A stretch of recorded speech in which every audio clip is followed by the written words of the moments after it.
Coming up on the 100th episode of Ride the Lightning, the Tesla Motors unofficial podcast, California proposes a significant new rebate for electric vehicles. A Model 3 release candidate shows up in a very unexpected place. Model 3's release date appears to be imminent, and more.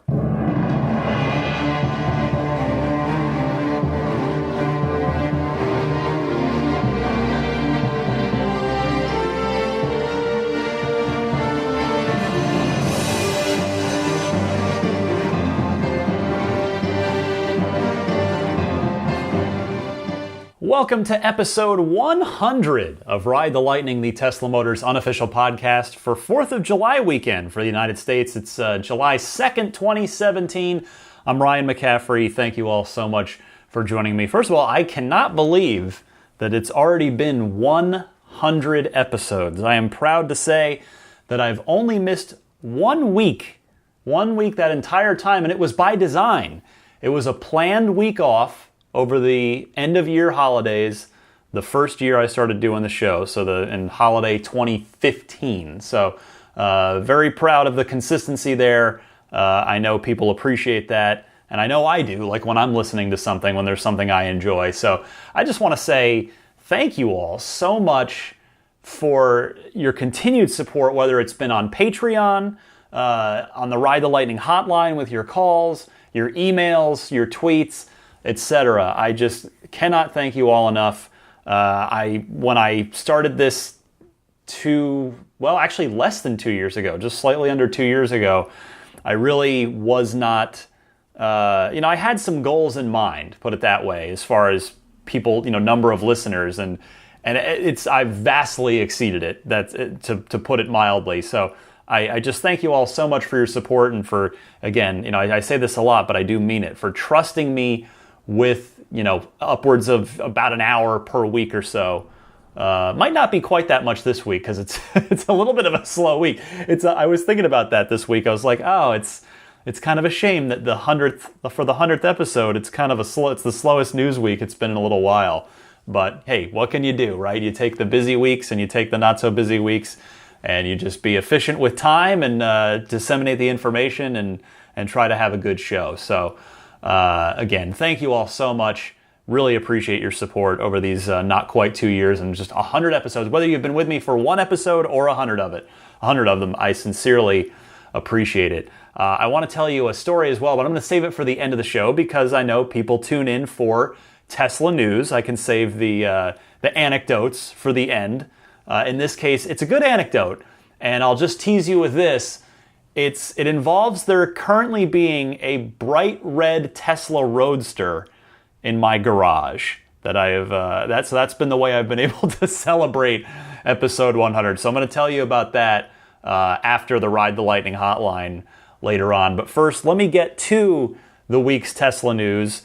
It is sort of a mild potpourri of stuff going on this week. I want to start in California, and I know, I won't drag this on for too long because I know that a lot of you are not in California, but I also know from the beautiful thing known as statistics and analytics that I have more listeners from California than from any other place.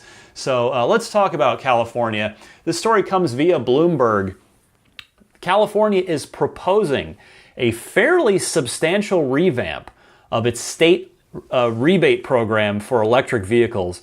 The big change being for consumers, for us, the rebate would occur right at the point of sale. No need to file anything, no need to wait. So that is some big news. And again, this is via Bloomberg.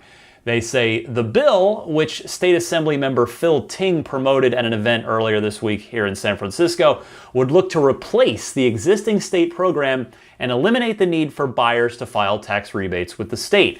The income-based rebates would be worth up to $10,000 and also help assuage concerns that tax dollars are helping wealthy buyers afford luxury cars like the Tesla Model S, which can sell for more than $100,000. Dan Lashoff, the chief operating officer of Next Gen Climate, who they are a co-sponsor of the bill, he said, quote, "We need EVs everywhere and they need to be affordable for everyone. The EV market is where solar was a decade ago, And this could jolt EVs into the mainstream. The Bloomberg continues, noting, the bill is modeled on the state's highly successful California solar initiative, which resulted in a dramatic pickup in rooftop solar installations on homes and commercial buildings across the state. The legislation, which passed a vote on the Assembly floor earlier this month, faces votes in 2 state Senate committees next week, meaning this week. If passed, the program would begin in January, be administered by the California Air Resources Board, and run for 12 years, according to a statement on the proposal distributed at the event. So this is very big potential news for California Model 3 buyers, which happens to include me, as you know, because many of us are not going to get our cars this year. Now, a decent number of you might, if Tesla is able to hit their production goals. And again, I've said it, I can't even remember how many times at this point, but you know, I've brought it up a lot over the previous weeks and months, where every time we get an update on Model 3, everything is on time. And so every time that happens and it's closer and closer to production, we're closer and closer to this whole thing actually happening on schedule. And here we are at the beginning of July, on July's doorstep, and everything as we know it appears to still be on schedule. Now, of course, as the production line spins up and these cars start getting built, anything could and may go wrong. Elon has warned us of that. But for now, everything is on schedule. We're now past the admittedly, quote-unquote, unrealistic or impossible July 1st deadline for parts suppliers that Elon mentioned way back. I think, sometime last year, maybe even? So, we're there. It's happening. It's about to happen. But anyway, back to this rebate. There will be a number of you, particularly if you got a March 31st reservation and you happen to have a Tesla already, no matter whether you purchased it before your reservation or you've purchased one since, and you still intend to get your Model 3. So some of you may get your Model 3 in California this year, and if you do, you're going to be eligible for the existing program, which is a not insignificant rebate, $2,500, but it is a rebate you'll file for and get later. For the rest of us, either if you have your reservation in later, or if you're like me and you're waiting for either all-wheel drive or performance, which Elon has already told us won't be hitting until 2018, that means we're going to be affected by this legislation if it happens to pass. Now, I glanced at the bill looking for the specific dollar amounts, because when you heard me reading the story, they mentioned that it's income-based. So, but there were no details in the draft of the bill as is about what the specifics are there. So it's like, if you make X amount of household income, you're going to get this much rebate. Because it said up to 10 grand, which that's huge. That's quite a difference. That's 4 times the amount now. But I suspect that scale also will scale down to less than $2,500, the way the program is now, if you have a very, very sizable household income. So couldn't find anything in the bill on that, so I'm going to be keeping an eye on it. But this could end up being a significant boon to a lot of us with Model 3 reservations here in California. So I will be keeping an eye on this story. And just to put it in a little bit of context, I mean, for those of you that aren't in California, this still could end up having an impact on you anyway, because if this works in California and EV adoption picks up as a result, which is what the state's goal is, then you might see other states adopt it or a variation of it. So I will keep an eye on this. In not as good Tesla news this week, the company suffered a setback in Virginia, one of the, I guess, just call them battleground states to I don't really mean to use a political term, but I mean it more in the literal battle. I've been using the analogy of state-by-state battles being the things that Tesla needs to win in order to eventually emerge victorious in the war that is raging for the right for Tesla to sell direct to consumer nationwide. Now, what happened this week was a Virginia judge is allowing the Virginia Auto Dealers Association lawsuit against Tesla to proceed. Electrek notes that Tesla had argued that the VADA was not a, quote, aggrieved party, but a judge in Virginia ruled earlier last week that they are, and that they thus have standing to bring the lawsuit against Tesla. This ruling does not stop Tesla from opening the store this summer as planned, but may force them to shut down after opening if the lawsuit is successful. So all I can really add here, again, is I will be keeping an eye on it, and I remain confident that the courts are going to see this in the consumer's favor and rule in favor of Tesla. It maybe not in this case, but eventually, because state by state, I mentioned earlier the whole battle analogy I've been using, battle by battle, we're getting there. Tesla's getting there. It does astound me how crazy hard Tesla has had to fight just to allow people to buy a car in their store without having to have a middleman who sets the price. I mean, it's absolutely ridiculous to me, but the battles are being won little by little, and that is adding up to an overall victory here. So keep an eye on this one. In Model 3 news this week, a silver release candidate with the Aero wheels was spotted outside of California. Now, you might be thinking, Ryan, why are you telling me about this? You just mentioned a week or two ago about the ones in Illinois and Utah and Ohio. This car was not spotted in any of those states or in any other states in the United States of America. This car showed up in New Zealand, of all places. The question is, but why? Why New Zealand? The popular theories out there are that Tesla is sending this car to either do promotional media in the form of going down there to shoot photographs and videos using the splendid New Zealand scenery that we've all seen on display in, among other things, the Lord of the Rings trilogy. The other popular theory being that Tesla could have shipped the car down there to do winter testing because it is, of course, winter in the southern hemisphere. So I will say, if I have any New Zealand listeners, if you happen to live there or you happen to be vacationing there, head for the most scenic spots you can find, and you might just spot a Model 3. Speaking of the Model 3, we might get a date of the launch of when that delivery event and thus the official launch of the car is going to happen. It might have even happened by the time you hear this. Elon Musk took to Twitter to respond to a question on that very topic this week. The question was, or the tweet was, "Please have mercy. I don't care if you say July 31st, but the speculation on Model 3 final release date has to stop." Elon chose to reply to this tweet saying, "News on Sunday," meaning today, if you happen to be listening to this on the day the show was published, or I suppose for you Patreon early access folks, it might be tomorrow, but in any case, Sunday, meaning now. I saw this and just kind of had to bang my head on the keyboard for just a minute because, you know, this could end up being such a big announcement, and this podcast publishes on Sundays, but I can't hold the show up.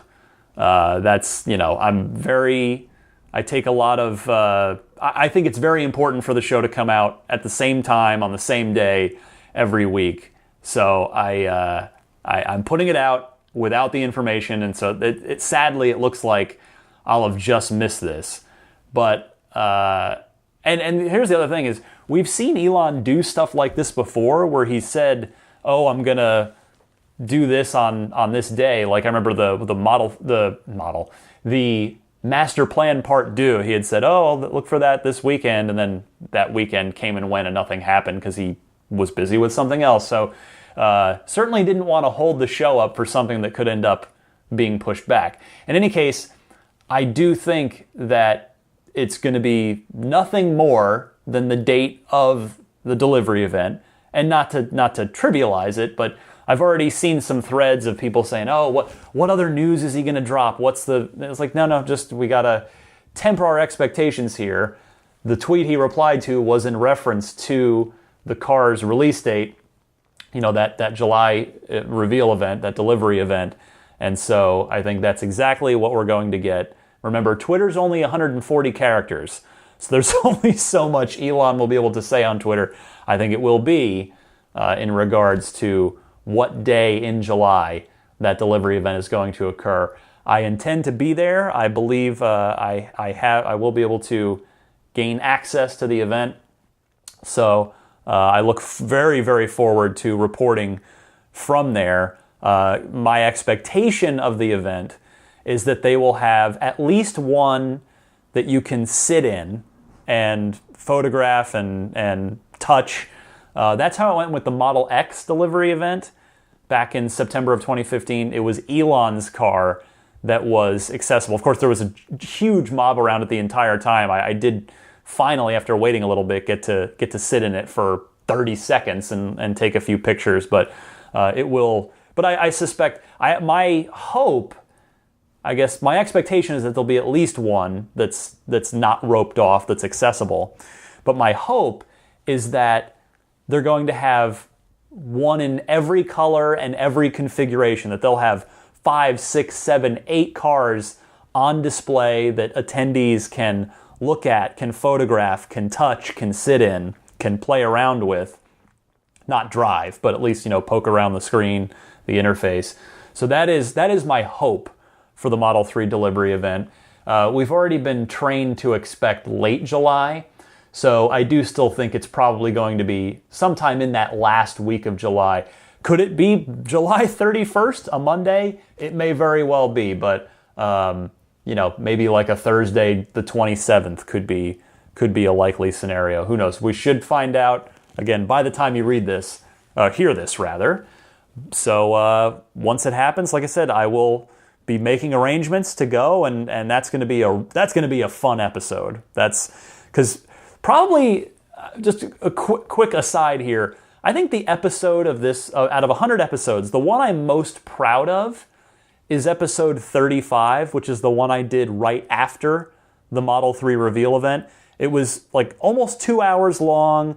It had man on the street interviews from when I camped out overnight to get my reservation. It had audio from the event. It had I had my Doug Field audio from when I was asking him questions during my test ride. So I just thought that episode had so much interesting stuff in it, as far as, I did my best to bring you to the event through the podcast, that I hope I can pull off something similar for the Model 3 delivery event. Of course, gosh, that episode took like 8. I think that episode took like 8 hours just to like build once all the stuff was recorded. But boy, wasn't it worth it. I'm real proud of that one. Anyway, so Model 3 deliveries coming up soon. Next this week, Tesla should be releasing their Q2 delivery numbers probably right after I record, just like the Elon tweet, because Tesla usually will send out an email to everybody on their media list, a statement saying how many deliveries that they had in a quarter. And of course, I'm recording on Friday evening, June 30th, and then the show goes up first thing Sunday morning on July 2nd. It wouldn't surprise me at all if between those two times that Tesla sends out that delivery number. Now, I guess all I'll add, I don't want to spend too much time on this just because my speculation may be totally pointless if those numbers are out by the time you end up hearing this podcast. But what I just remember that we saw a lot of levers, a lot of sort of demand levers pulled this quarter, including remember that mid-quarter refresh of the referral program that added the whole, you get the $1,000 off and unlimited supercharging. Each person with a code could give 5 people that use their code the unlimited supercharging for life, that gift. So my expectation is with that stuff in mind, I think Model X deliveries are going to continue to go up. But judging from Tesla's actions this past quarter, along with, remember, the very deliberate anti-selling campaign that's been going on with the Model 3, I am very much expecting Model S deliveries to be flat at best quarter over quarter, meaning Q1 to Q2, and maybe even down a bit. I hope I'm wrong. I would be delighted to be wrong on that. Hopefully it'll be all good news. We shall see, probably in time for next week's episode.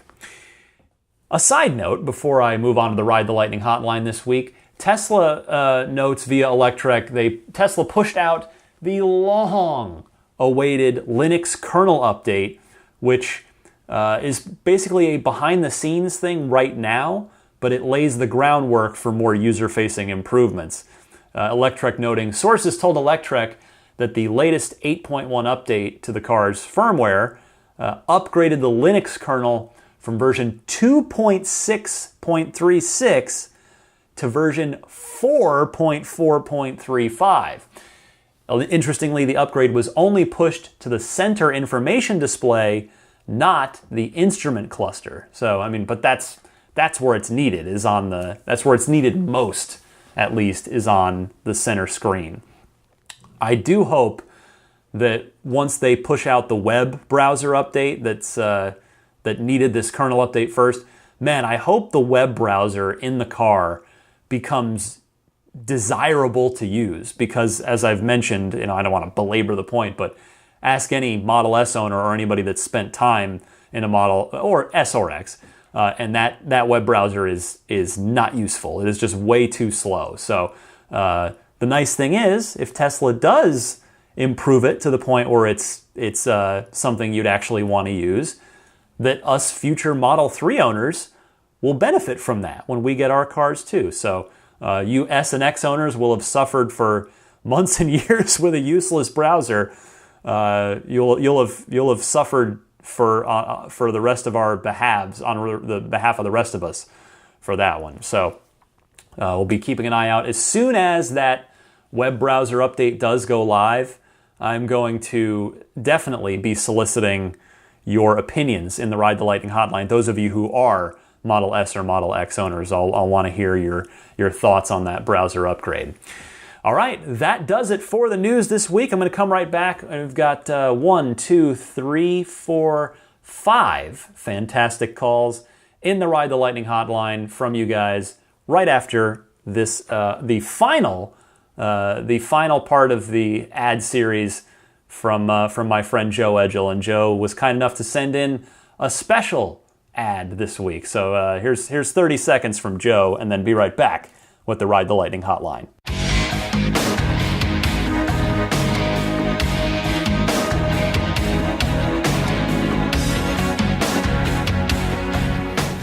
Congratulations, Ryan, on your 100th episode of Ride the Lightning. It's an incredible achievement. This is Joe Edgel from emotion.rentals, and we have some exciting news for the Ride the Lightning community.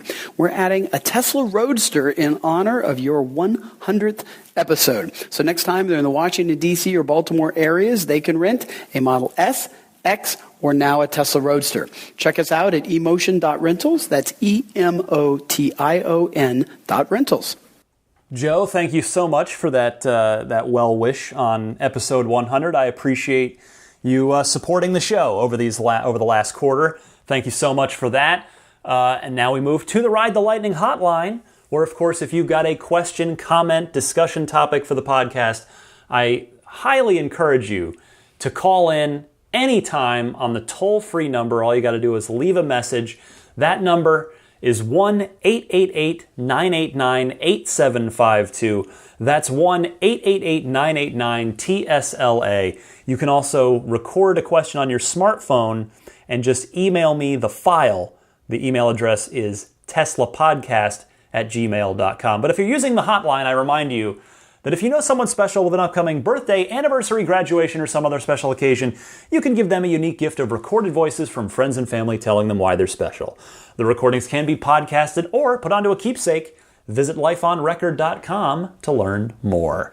First call this week, Trevor from Ohio reacts to news of the possible Shanghai factory. So Trevor, you are on the air.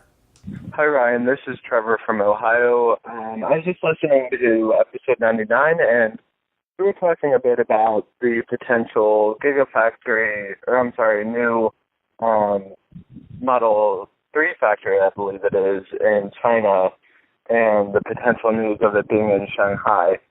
So I wanted to call in with just some interesting facts and tidbits that I have that might interest you and other listeners. I was actually just in Shanghai and Beijing at the end of May, and I noticed an incredible number of Teslas. I'm from Cincinnati, and we don't see too many Teslas around this area, and so I was blown away by seeing at least one Tesla every day. The mall next to our hotel in Beijing had a Model Y in the gallery with the Falcon doors that was gaining a lot of attention. Actually, what made me call in was your comment on China being one of the biggest polluters.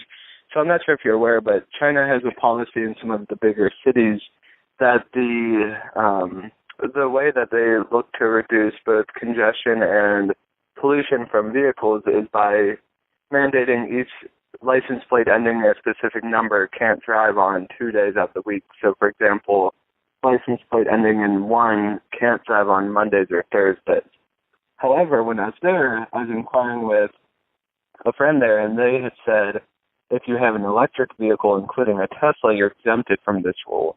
So it's really a big perk for the Chinese consumers who can afford a Tesla to buy one because they can drive every day of the week and aren't mandated to either the fee associated with breaking that rule or limiting how many days of the week they can drive.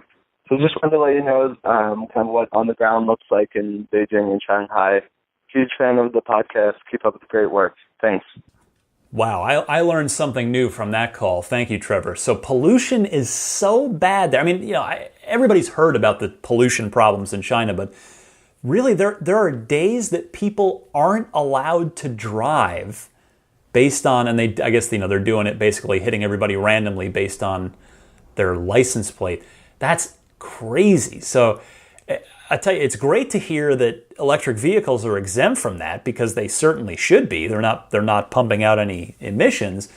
And it's just further incentive on the Chinese government's part to go ahead and make a deal with Tesla and get Tesla making cars in the country. I mean, it's a win-win. It's a win for the Chinese government and the Chinese environmental quality, and it's certainly a win for Tesla to be in that market and have a factory right there and be able to pump cars out just for the Chinese market and avoid any tariffs or taxes or anything like that from importing the cars. Not to mention the costs, the shipping costs that Tesla would have to incur to import cars into China, which they're obviously doing now. So, Trevor, thank you so much for that information. It is I always love it when I learn something new. That's one reason I love the Ride the Lightning hotline part of the show, is because I do get to learn new stuff.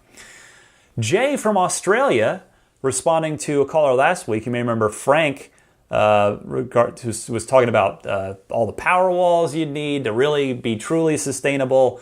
So here is Jay from Australia, who we've heard from before, with a really great, thorough explanation about that. So Jay, take it away. Hi Ryan, it's Jay from Canberra, Australia calling. I just want to respond to Frank's call from last week now regarding the charging your Tesla via a power pack or power wall.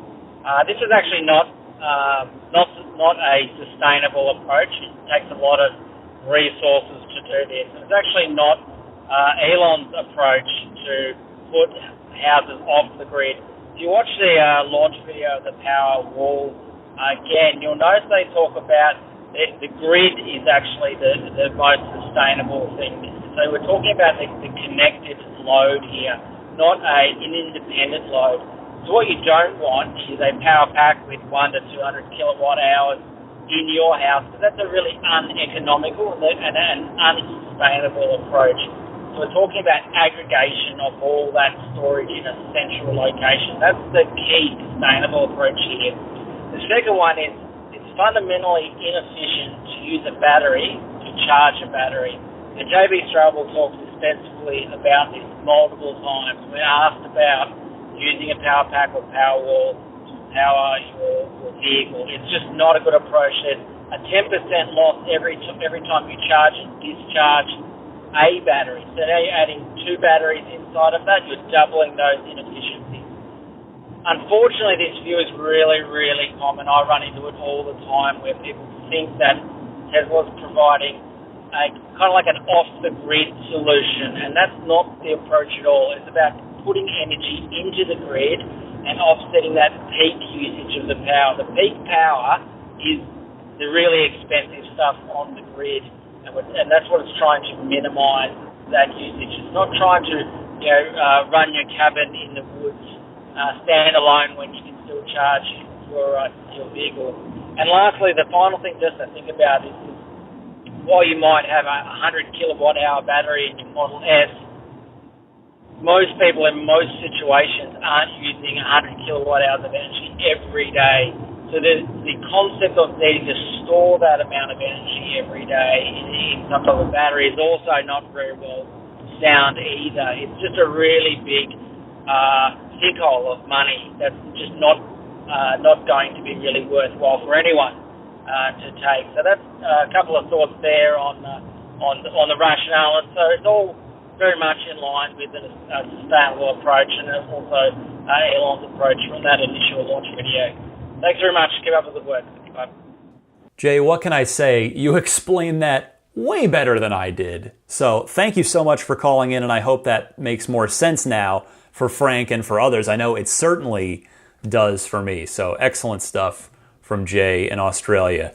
Next up, Ryan from Denver, reacting to Elon Musk's comments that were sort of puzzling me regarding the 2170 cells and what they are and are not capable of, and the whole cost reduction focus of them. Ryan, take it away. Hey Ryan, it's Ryan from Denver. I'd like to react to that quote from Elon saying that the Model 3's battery pack was optimized for cost, not performance. I'd like to speculate on how that may be, considering what factors affect a battery pack's performance. Every lithium-ion battery cell has a safe discharge limit. Discharge the cell too quickly and it will catch on fire. So, a battery pack's maximum performance is a function of its cell's discharge rate multiplied by the number of cells. This is why Tesla cars with bigger battery packs accelerate more quickly. We know that the 2170 cell is larger than the cells used in the Model S. This means that a Model 3 battery pack will necessarily contain fewer cells than a Model S pack of the same capacity. If the 2170 cell does not improve the discharge limit, and it seems like it doesn't, then a Model 3 will always accelerate more slowly than a Model S. I don't think this is cause for alarm. The Model 3 will be a very fast car, just don't expect to beat Ferraris in drag races. Lastly, an observation about the aero wheels. It looks to me as though they are optimized to turn in one direction only. If so, it would mean that tires could only be rotated from front to back on the same side. And if that is ineffective, the tires would need to be unmounted in order to swap sides. In my mind, this lends credence to the idea that the aerodynamic wheel is just a cover that can be removed, letting the wheels easily swap sides when needed. Anyway, that's all I got. Thanks for all you do. A lot to unpack there. Ryan, thank you for the call.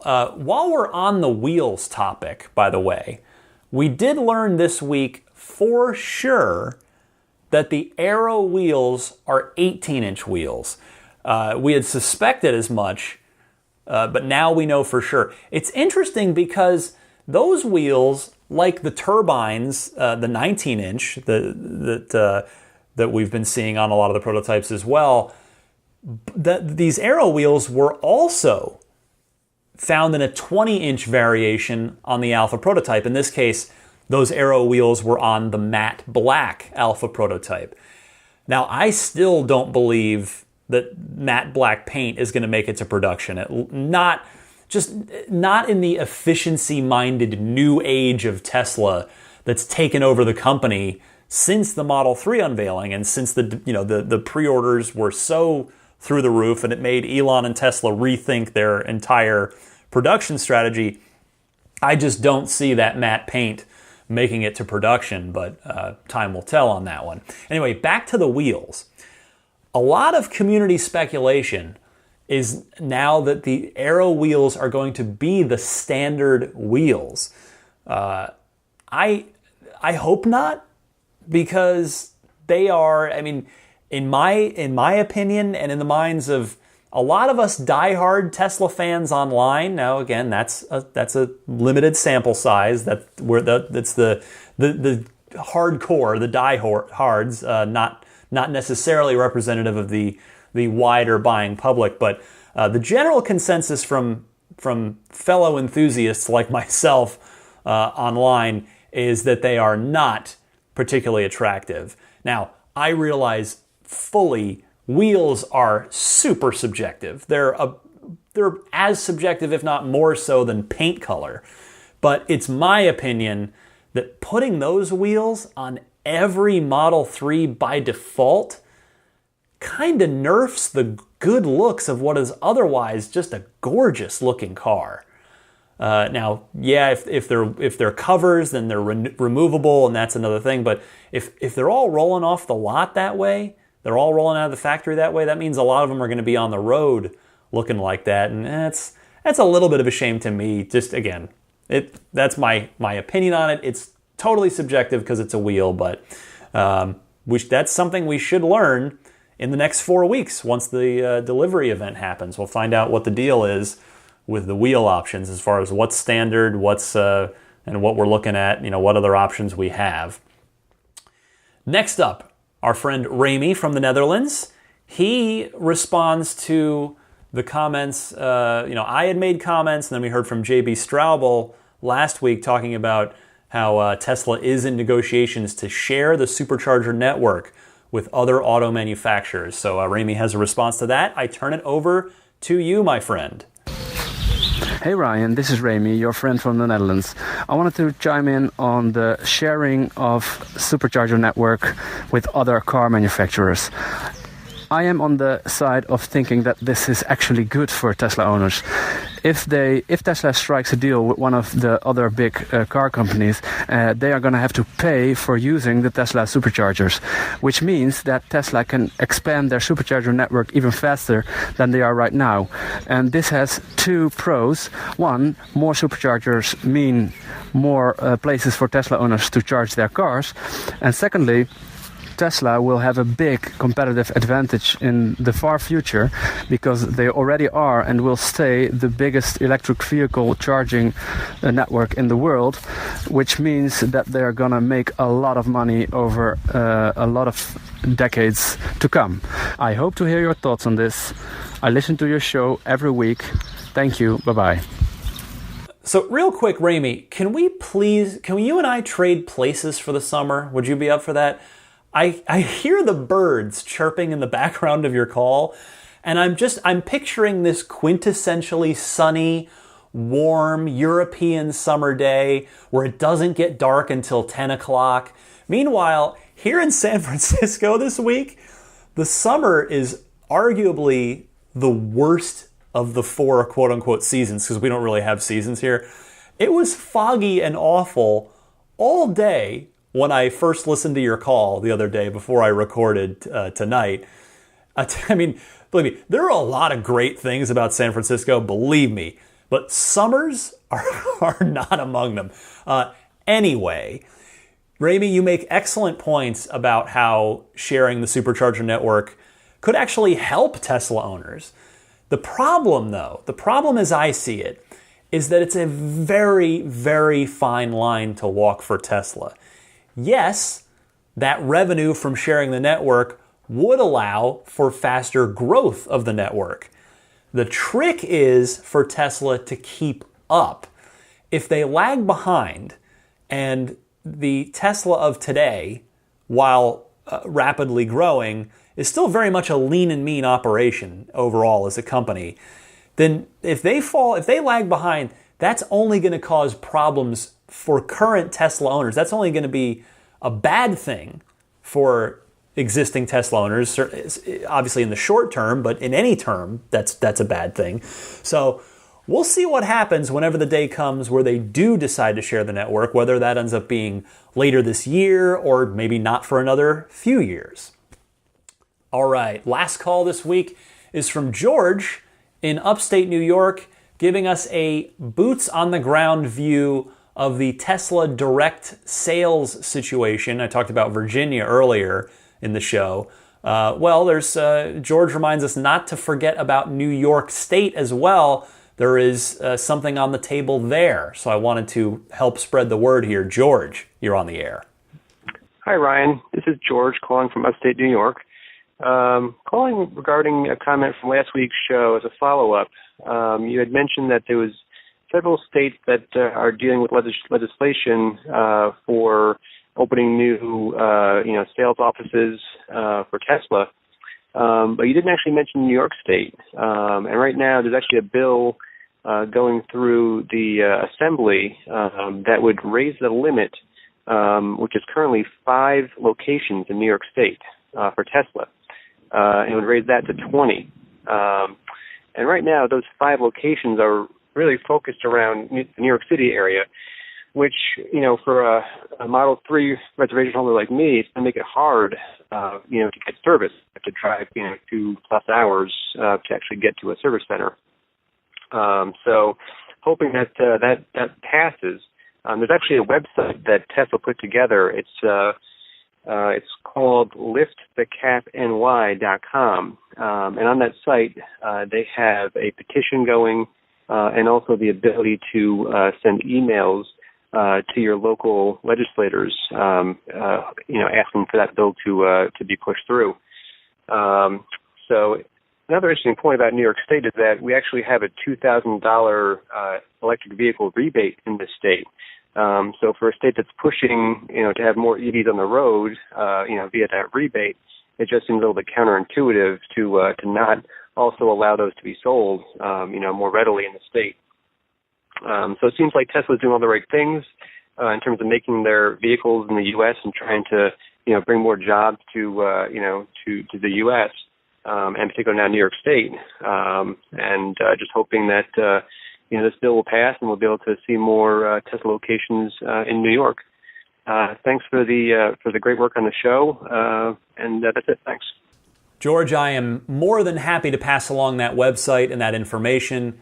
We want to see that bill pass. So if you are a New York listener, and again, digging into my analytics, I know I've got a good number of you out there, please take a look at that website that George mentioned and see how you can help. George, thank you so much for that call.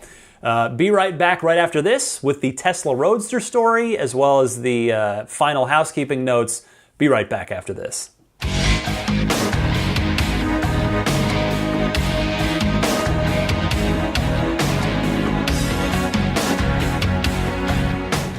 All right, I want to start by mentioning the Patreon. It is episode 100.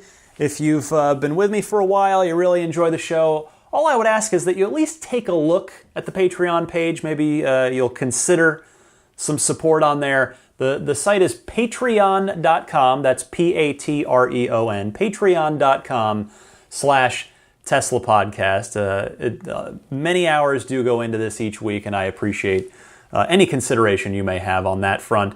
But even if you decide not to support on Patreon, again, I will always be here for you each and every week.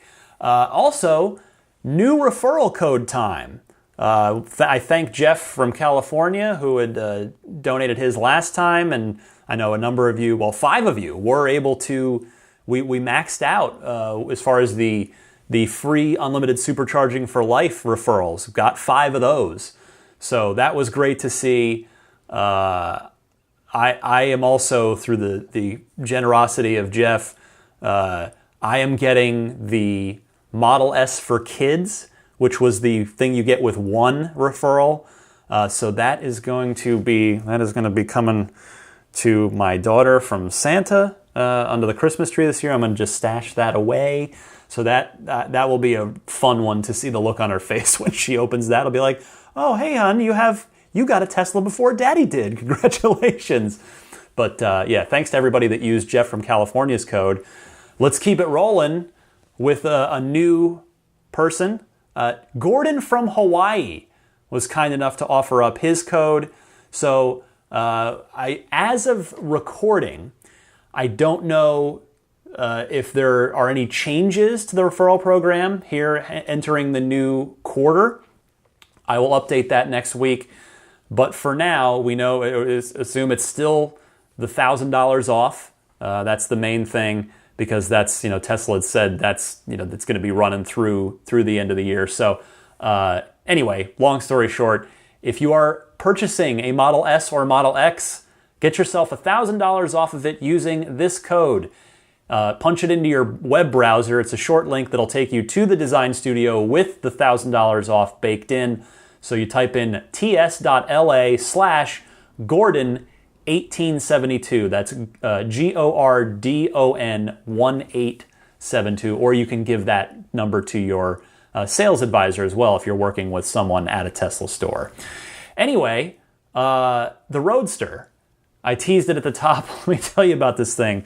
So, Joe Edgel, who of course has been sponsoring the show for the last quarter. This week was the last week of that. He rents out an S and an X in the Baltimore, D.C. area, and I hope a few of you have at least taken him up on a rental there. So Joe decided to purchase a Roadster so that he would have the entire family of Teslas to rent out. So he mentions this to me and happens to mention that the car he's interested in a car in Walnut Creek, California. And I write back and say, well, Joe, that's like 50 minutes from here. If you want me to go look at it for you, I'm not a Roadster owner, but I know Teslas back to front, and I can take a look at the car and make sure there's nothing crazy going on with it. And so we set that up, and I went and looked at the car, and well, long story short, Joe ends up purchasing the car, and he says, well, I need to arrange shipping, but it could take a little while. Is it possible that you could stash it in your garage? I said, well, yeah, sure, why not? I mean, because Joe says, well, you can drive the car while the shipping thing is set up. I'm like, well, that sounds like a pretty good deal to me. Some garage space, a secure garage space in return for some good time behind the wheel in a Tesla Roadster. So because I've had the privilege before of driving a Roadster. In fact, on a number of occasions, it just had weirdly worked out that way. Way back on episode 1, I told you about my initial first drive with a Tesla, which was with the Roadster because the S wasn't out yet. And I'd had a chance, my wife rented me one for the day for my birthday some years back, again, pre-Model S. So I've spent a good amount of time behind the wheel of a Roadster, and it's just wild living with one now. At least, even though it's temporary. Now, I'm extremely paranoid because it's not mine. So I'm being very careful with it.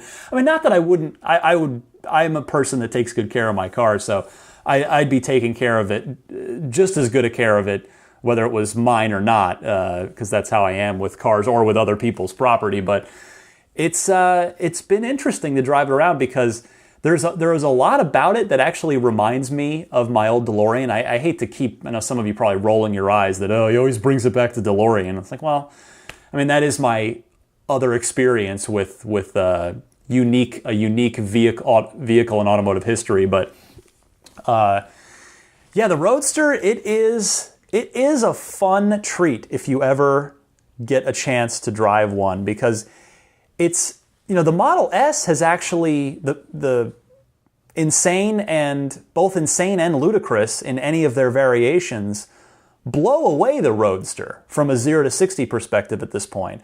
The Roadster, the original variation was 3.9 seconds to 60, and then there was the Roadster Sport, which was just took 0.2 off 3.7 seconds. And of course, a P100D is 2.4 seconds now in a Model S, which I have not had the pleasure of driving as of yet. But because you're so low to the ground in a Roadster, you are down there. And you're lighter and you're nimbler than you are in the 4,600 pound Model S or the 5,500 pound Model X. When you punch it, it goes. That 3.9 seconds probably feels even quicker. And boy, it is a treat. And what I love about the Roadster that the S and X don't do is because the S and X by design are more refined cars. They're not sports cars per se. They're meant to have a nice ride, a nice quality ride, all that stuff. But the Roadster, when you are on the accelerator, you hear the electric motor whine. You hear it spin up and spin down when it's if you're putting your foot on it or taking your foot off, and it's a sound it's almost like the Millennium Falcon going into hyperspace. I love the sound. It's a really neat sound. It's obviously very unique. No gas-powered cars make that sound. But I have to say I wouldn't want to own a Roadster because I just think the Tesla has come too far, and no disrespect to Joe by saying that. It's a great car to have fun in for a little while. But yeah, it's a commitment in the sense that, there are not a lot of creature comforts. You do feel the bumps in the road. This is a car that was adapted off of the Lotus Elise, which is a track car. But it's just such a unique vehicle. It is fun. It's the go-kart feel. There's no power steering, so you have direct contact with the road. I do highly encourage you. I'm not trying to do an ad here, seriously. If you're within shot of Joe, sure, that's probably a good way to get your hands on a Roadster. But however you might be able to get the opportunity, whether you own an S or an X already, or whether you've ever driven a Tesla or not, just in a vacuum on its own, the Roadster is a very unique experience that I would recommend to anybody who's a fan of Tesla that's obviously listening to this show. So I thank Joe for trusting me with his big new purchase here. And Joe, I take care of stuff. It is safe and secure in the garage. It's unfortunate though, the Roadster by default is not compatible with a NEMA 1450 outlet, which is what I do have already installed in the garage. So I've been having to use just a regular old 110 outlet, but at least I haven't been driving it too much every day. So by the time I wake up in the morning, it's fully charged. If you own a Roadster, you're going to need to come up with a higher capacity charging solution. But in any case, it's been neat having being sort of I'm like a foster parent to the Tesla Roadster. I love it like my own child, and until it's ready to go to its new forever home. But so there's the fun Tesla Roadster story for episode 100. All right. Before I get out of here, I want to thank the Patreon producers. These are the kind folks who are supporting my efforts here at the $20 per month level or higher. Those kind folks, you know them well by now. Although we've been able to add, usually add one on a fairly regular basis. It is Jeff Bartram, it's Paul Hussey and DJ Harbaugh, Pete White, Wolfgang Obergen, George Cassiopo, ZL Klein, David Brander, Jonathan Wales, John Waltauer, Scott Gillis, Michael Lucas. By the way, DJ Harbaugh, congratulations on your Model S purchase. He went ahead, he did what Tesla wanted him to do, what wanted all of us to do, which was to purchase. He bought a CPO Model S, beautiful car. He sent me a picture. I'm so happy for him. I think that's fantastic. So good for you, DJ. I think that's great. Welcome to the Tesla family. I mean, I guess I can't say that. I don't have one. I don't have one yet, but anyway. John Waltauer, Scott Gillis, Michael Lucas, Alexi Heft, Lisa Kaz, Michael O'Prey, Logan Willis, Matthew Parra, Michael Lester, John E. Ford, Robert Miracle, Kyle Stover, Vince Vaughn, John Lasher, David Vakil, Harold Plug, Jason Chalukas, and Charlie Payne. Thank you all so much for supporting me on Patreon. Finally, Abstract Ocean continues to run their 20% off discount for listeners of this show. Be sure to check out their website. They've got some new stuff up there, plenty of accessories for you or your Tesla or both. So visit abstractocean.com, put anything you want to buy into your shopping cart, and then at checkout, use the coupon code RTL Podcast, all one word, and get yourself 20% off of your order. Follow me on Twitter at DMC_Ryan. You can email me, teslapodcast@gmail.com. If you are not already subscribing to the podcast, please do so at iTunes, Google Play Music, Stitcher, TuneIn, which, by the way, again, TuneIn, you can also, that's in the Tesla. You can listen to this car. You can find it on TuneIn in the Tesla. Or pick up individual MP3 downloads or the RSS feed, teslapodcast.libsyn.com. I want to say happy electric motoring to all of you. May we all, by the time episode 200 rolls around, I hope everybody listening to this podcast that wants to own a Tesla owns one. So episode 200 would be in about 2 years from now. So hopefully in 2 years from now, everybody listening to this podcast has their Model 3, no matter where they are on the waiting list. Happy electric motoring to us all, and to us all, a good night. Sorry, that was super lame. Anyway, have a great week, everybody, and I will be back at the usual time next week.